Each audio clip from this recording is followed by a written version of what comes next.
Eu acho que a gente chegou num nível de jornalismo brasileiro que a entrevista foi simplesmente honesta, cara. Se o Lula for dar entrevista em qualquer outro veículo de comunicação brasileiro, vão querer colocar na conta dele porque que ele não ligou pro Trump, sacou? E eu acho que a entrevista foi honesta. Eu acho que entrevistas igual o Reinaldo Azevedo fez, o New York Times fez, Cristiano Mampur da CNN, gringa. outros lugares lá fora do Brasil fazem, mas se ele for na Globo News, por exemplo, certamente qualquer um daqueles caras lá do Estúdio I, sei lá, aquele que tem aquele... Não é nem o Estúdio I, que o Estúdio I é à tarde, né? Aquele que é à noite, eu não sei o nome. Com certeza vão colocar na conta lá, Demetrio Magnoli lá, vai falar que a culpa é dele porque não ligou pro Trump. Então, acho que não achei chapa branca, não. Acho que, cara, a gente vive uma crise de honestidade no jornalismo brasileiro há anos. Só que essa crise, ela só se agrava. Ela só se agrava. Ela só se agrava. A gente chegou ao ponto de agora ter aí uma jornalista que foi demitida da Globo News, supostamente porque ela tem contatos com a fonte. Me apresente qual é o jornalista jornalista de direita no Brasil que não tem contato com a sua fonte. Alguns deles, inclusive, são padrinhos de casamento e continuam empregados. Então é com essa gente que a gente está lidando, cara. Eu acho que a entrevista foi muito honesta. Foi uma entrevista honesta. Aquilo que a gente sempre sonha que o jornalismo faça, que é um jornalismo honesto, ele fez. Eu ia tocar nesse ponto. Ele fez. Uma das coisas que o lado B reflete muito sobre, quando a gente faz o nosso jornalismo aqui, por exemplo, a gente se diz abertamente de esquerda e a gente poderia, por exemplo, não se dizer. A gente poderia fazer o que a gente faz exatamente como a gente faz e botar... Só que eu acho que a gente chega num ponto, e aí, enfim, papo de observatório da imprensa, né? A gente chega num ponto tão dramático do nosso jornalismo, a ponto de, por exemplo, ser chamado de militante, né, o jornalismo que a gente faz, e eu acho que é mesmo, e talvez eu gostaria que não precisasse. Eu gostaria de poder entrevistar quadros que não fosse necessariamente da direita, da esquerda. Exato. Eu gostaria de entrevistar quadros Exato. que eu discordasse muito mais do que eu concordasse. Eu gostaria de fazer perguntas para candidatos e quadros da esquerda, falando da política, que não necessariamente levantasse só a bola. A gente até faz, mas assim, no geral, a gente não vem aqui pra queimar ninguém, né? Todo mundo já sabe. Eu gostaria de ter isso, só que eles não têm lá do outro lado. A gente acaba tendo que assumir um papel, que é um papel de defesa, que eu gostaria de ser neutro. Eu gostaria de tentar ser neutro, pelo menos. Eu gostaria de tentar ser neutro, de sentar aqui e poder falar de corrupção no governo do governo Lula. Eu gostaria de poder falar de corrupção no governo PT. Só que como é que eu falo de corrupção no governo PT... Se o outro lado, bota o Tubão lá e bota o Lula de, né, Luleco. Se tem um cara, um auditor fiscal do governo de São Paulo, que aí foi preso porque, ninguém fala porque que o governo pegou 1 bilhão em Tarcísio. propina, e o governador não é mencionado. Não é né? mencionado. Então, assim, eu gostaria de fazer um debate. Isso seria, no mundo ideal, um jornalismo muito mais, né, legal. Todo mundo vai ser ouvido igual, todo mundo tem o tratamento igual, então eu não preciso ficar fazendo militância, eu vou votar no fulano. Gostaria de fazer igual o William Bonner, não sei quem eu vou votar não. Só que, cara, é tão complexo pra gente que a gente quer um mínimo de civilidade aqui e a gente amplia bastante o debate. A gente já entrevistou desde lideranças comunistas, anarquistas, até o petista mais conciliador, porque... Pra gente, isso seria o natural que a gente fizesse, eventualmente com quadros de uma direita humana. A gente hoje tem uma direita humana, é bom lembrar também que a gente tá ficando mais velho, porque pra não perder de vista, hoje a nossa direita é muito humana, alguma, né? Como Geraldo Alckmin. Democrata. Democrata. Mas na época que eles faziam antagonismo com o PT, não eram. Exatamente. O próprio Alckmin nunca fez um ato de contrição contra o golpe contra Dilma Rousseff. Enfim. É isso. É isso que a gente tá falando. Então, assim, a gente e era a figura mais na época, né? Então, assim, pra não perder de vista, né? Pra eu concluir meu raciocínio. A partir do momento que eles fazem a militância deles, da forma que eles fazem, porque é isso também. Se a Globo falasse assim, ó, que nos Estados Unidos faz, né? Na França faz, caralho, né? Que é um grande exemplo. O editorial, a Rede Globo orienta o voto no candidato PSDB. Se eles fizessem isso dessa forma honesta, a gente poderia até optar. Não, vou ouvir, não vou ver. E não é o caso, né? Então, assim, a gente acaba... Aí, o que acontece? Eles fazem da forma que eles fazem, com dinheiro, com alcance, corrompendo a verdade, corrompendo as pessoas. E aí, a gente tem que fazer aqui a militância.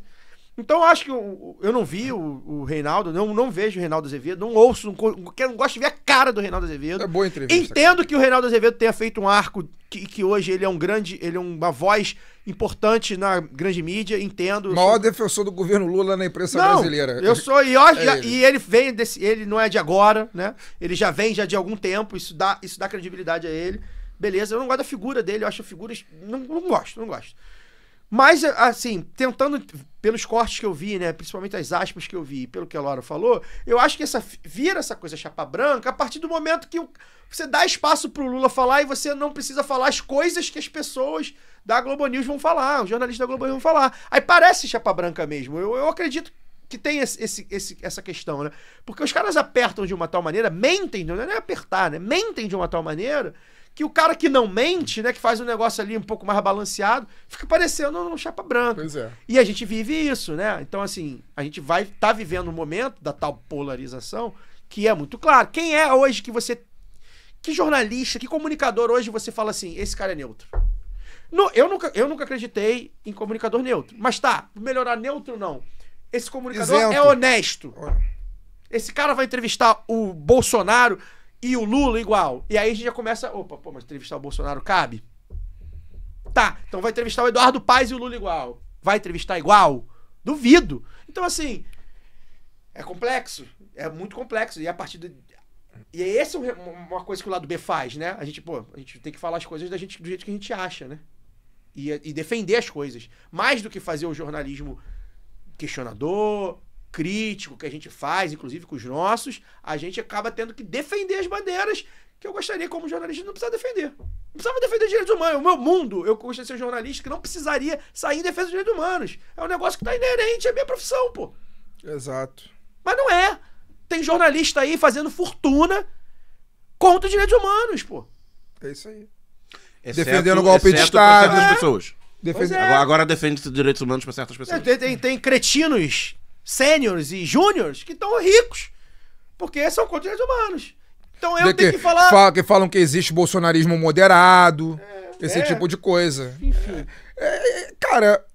A gente vive uma crise muito séria de não honestidade, aprendeu, né? cara. O jornalismo não aprendeu. Não aprendeu. Se vier um Bolsonaro 2, Não um Michele aprendeu. Bolsonaro 2, um Tarcísio 1.0, vai ser igual. Não faz autocrítica. Não faz autocrítica. Não aprendeu. Não Que aprendeu. é isso. Porque nem vai aprender, porque, enfim, é interesse deles. A gente achou em algum momento... Mas eu achei...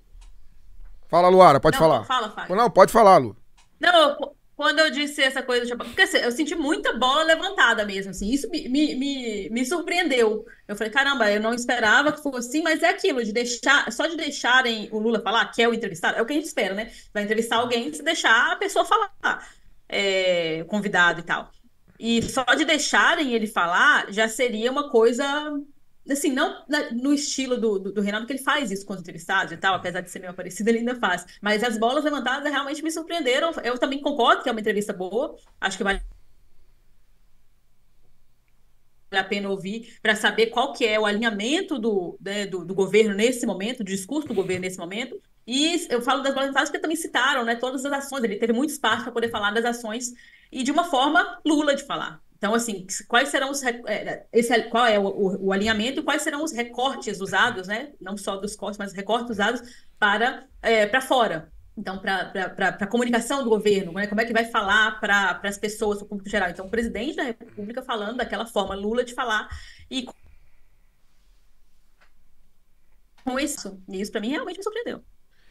Eu, por exemplo, gostaria de não precisar louvar que o índice de desemprego é o mais baixo dos últimos anos, pô. Porque no meu mundo ideal, não seria um problema. Então eu não precisava dar essa notícia. Precisava dar a notícia que as pessoas deixaram de comer, deixaram de passar fome. Eu gostaria de não fazer aqui, pô, legal, o Brasil saiu do mapa da fome. Eu, como jornalista, gostaria de não dar essa notícia. Porque simplesmente essa notícia é uma aberração existir. Exatamente. Então, assim, é desse ponto de partida que a gente, enquanto o lado B parte, né? A gente gostaria, o mundo ideal, a gente tá lutando pra isso, é que a gente não precisasse repercutir a fome no Brasil, pô. País como é esse país, sabe? Aí a gente tem que falar assim, pô, legal, governo Lula, aí eu tenho que fazer o quê? Vou lá no lado B do Instagram e vou ter que falar, ó, governo Lula fez isso aqui, hein, galera. O governo Lula tirou o Brasil do mapa da fome 2 vezes. Se vezes. precisou tirar 2 vezes, Sim. é porque voltou, né? conseguiram retroceder. Só que na primeira vez levou 11 anos. Na segunda vez foi em 1 ano e meio. 2 anos, né? Isso é uma coisa também que a gente pouco fala, né? A gente não... porque... eu fiquei muito chocado quando saiu essa nova notícia do mapa da fome especificamente, né? Eu não tinha noção do tempo que levou. Já foi no governo Dilma, na verdade. Já foi no governo Dilma. O tempo que levou para o governo PT, para que um governo do PT conseguisse esse feito, né? Precisou passar por 2 governos e mais o começo do terceiro, né? E a gente ouve muito falar, agora há pouco tempo realmente,